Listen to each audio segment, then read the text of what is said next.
In this video, I'm going to demonstrate how to go about writing your research paper, which explores the relationship between tradition and innovation.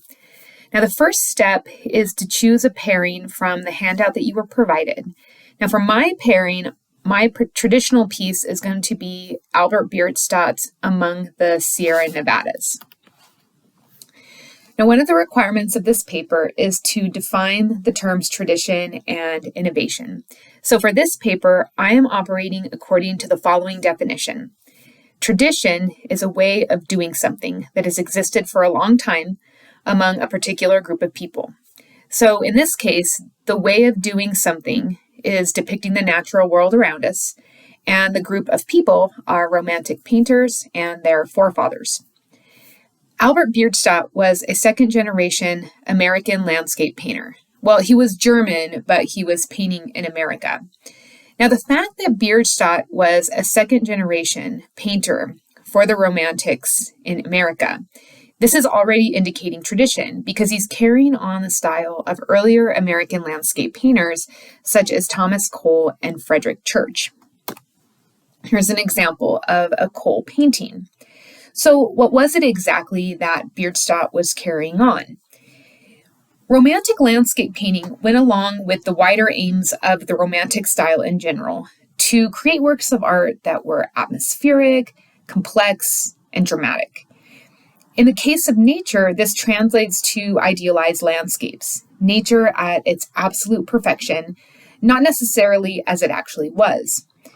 We see this here with the towering, awe-inspiring mountains and the melodramatic treatment of light in Bierstadt's work. In comparison to Cole, Bierstadt is taking it up even more. We've got the dramatic light in the Cole painting, even more so in the Bierstadt painting.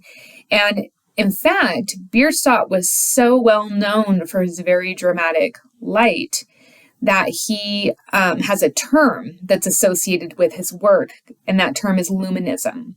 Now, notice here that I've included a term that I have learned as part of what I discovered when I conducted research.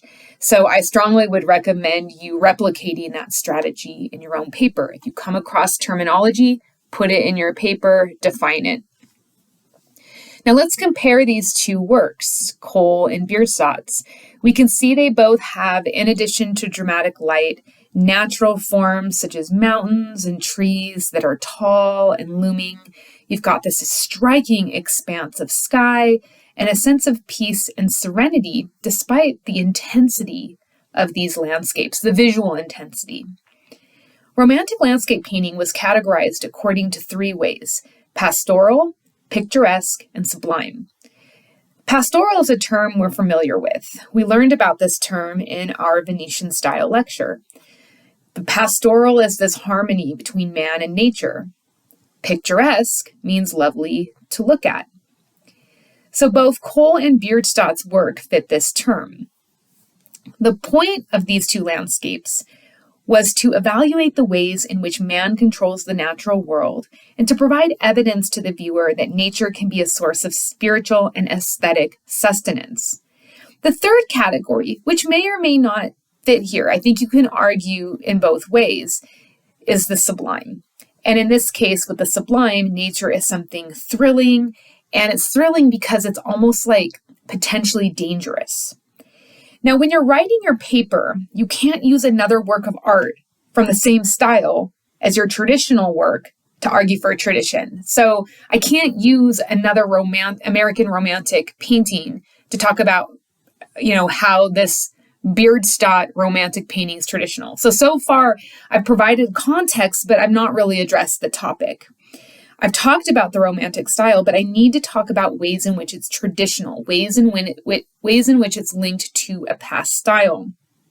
And so I'm going to do that by linking Bierstadt's work to that which came out of the Dutch Baroque period. And here's an example. Now here we can see the drama in the landscape. And again, it's coming from this expanse of sky. But in this case, what creates the drama isn't like huge mountains and crazy light, but it's these amazing cloud formations. Now, Perhaps not as extensive as Cole and Bierstadt. We do see some light. And where you really see it is not in the sky, but if you look down onto the fields, you can see that nice contrast. And it's dramatic between the light and the shadow. And we see that the light illuminates this quiet, peaceful, natural space. So your paper topic asks you to identify 3 things that are traditional about the artwork. So looking at this Dutch Baroque landscape by Van Ruysdael, these are the 3 things that I see as traditional in the Bierstadt work. You have 1, an idealized treatment of the landscape in ways that are dramatic. So, clouds and large sky, mountains, light, that kind of thing. Number 2, you have a sense of quiet and peace. And 3, this view of nature as an opportunity for man's spiritual and aesthetic sustenance, that nature can, kind of fill up our soul, so to speak. Now remember, you're working with your traditional work is a classical revival style. And at least one of your traditional features of your artwork needs to come from classical Greece or Rome. So I've only gone back, 1 step into the past with Dutch Baroque, but you're probably going to need to be addressing 2 styles. One style that's a little bit more, recent, and then one thing at least that's coming from classical Greece or Rome. Now let's move on to the second work in my pairing, the innovative piece, which is called San Quentin State Prison. Now, again, I'm going to define my terms. So for this paper, I'm looking at innovation as the introduction of new things, ideas, or ways of doing something. And in your paper, you may want to incorporate and define the term that we learned in class, avant-garde. Now, at first glance, this piece looks pretty traditional. Like his romantic forefathers, the artist, Sandow Birk, he too presents us with a dramatic landscape. You've got spectacular light, very much in the mode of Bierstadt. You've got looming trees. You've got a scene that's peaceful and serene. So what's innovative then? What's new? You may have a sense of this from the title. Birk takes this idealized theatrical landscape and he subtly incorporates a prison into the background, which if you look at the far left, you can see like the light tower and the structures of the prison. And it's not just any old prison, it's the notorious San Quentin prison, which as California's oldest prison opened in 1852. And it's the only place where executions have been carried out in that state, in the state of California. So this was the first point of innovation. He's depicting prison architecture in a format that's considered fine art. This was at the time, and it continues to be, a rarely explored topic that really delves deep into very sensitive social issues regarding crime and incarceration in our country. The second point of innovation, and remember, you need 2 at the minimum for your paper, is that he's subverting traditional notions of the pastoral landscape. We've seen quite a few examples of the pastoral landscape in this class, man and nature in total harmony. And it would certainly appear at first glance that it's a similar situation here. The landscape is idealized. Man's presence does not dominate nature. They coexist peacefully. The buildings blend in with the landscape. It promotes that sense of harmony. You've got light that shines down as if God himself is blessing this lovely paradise that he's created and the life that man lives within this paradise. But this is turned on its head with the realization that it's not this untouched, pristine landscape, but it has a prison in the background. And if you want to acknowledge it, you can, but at the same time, it's easy to kind of ignore. And that's a social statement in and of itself. Because unfortunately, I think many people do sort of turn a blind eye to the realities of crime and prison and incarceration in our country. I talked earlier about the representation of man controlling nature in pastoral and picturesque landscape paintings. Here, man is also still in control of nature, but he also controls other people. At the time that this painting was made, the prison population had tripled in 60 years. More prisons have been built in the last 20 years than in the entire previous century. And from that statistic, it suggests that the landscapes like the one that Burke has created here will become more ubiquitous as time passes. This idea is reinforced by the fact that this painting is part of a series that Burke has titled Prisonation, which consists of 35 paintings and 10 prints. All of these images address different sites of incarceration just in California alone, which is where the artist lives.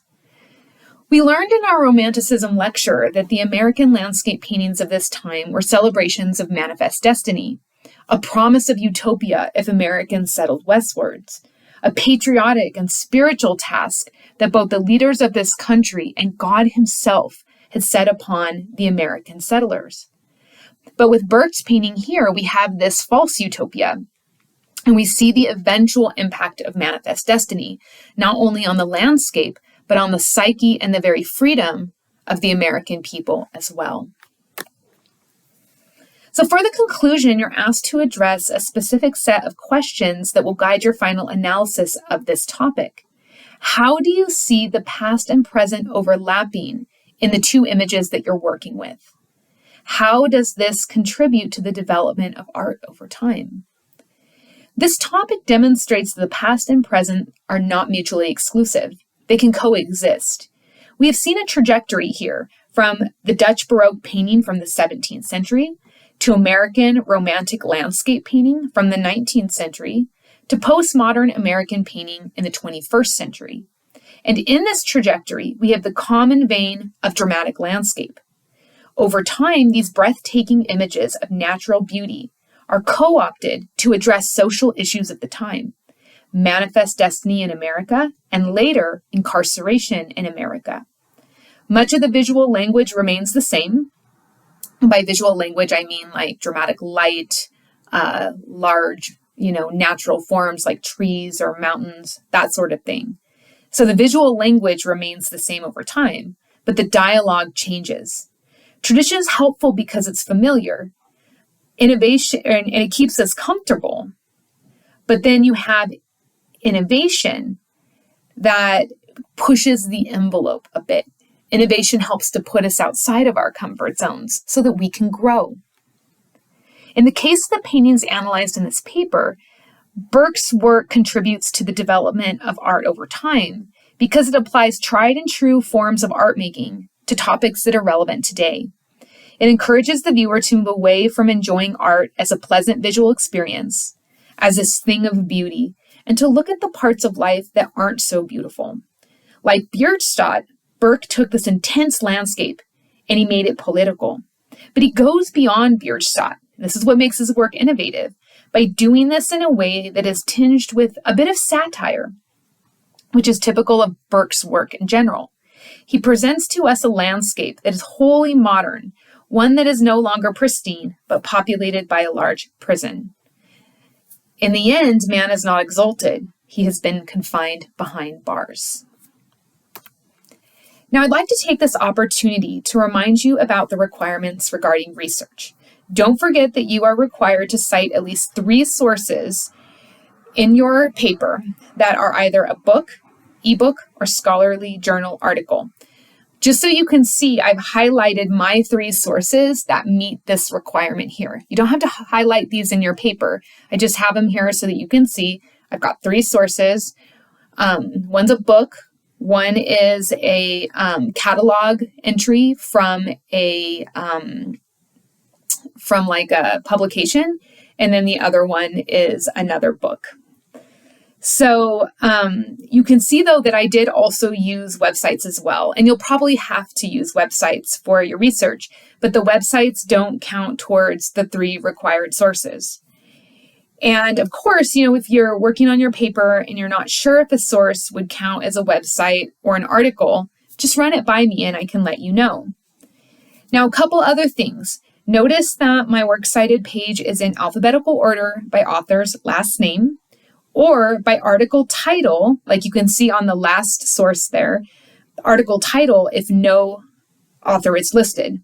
Note that I don't list the website as the author. If no author is listed, I just start the citation with the title of the article.